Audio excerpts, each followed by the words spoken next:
Gain words connection channel में आज का वर्ड है hiccup. English meaning sharp often repeated sound in the throat.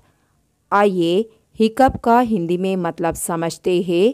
हिचकी, हिक्का, गले से अचानक निकलने वाली निरंतर आवाज़, हिचकी लेना या आना, रुकावट। आइए इसे सेंटेंस के माध्यम से समझते हैं और साथ ही चैनल का ज़रूर सब्सक्राइब कीजिए। After all, the cure for hiccup is to drink cold water. After all means आखिरकार। आखिरकार हिचकी का इलाज ठंडे पानी का सेवन करना है।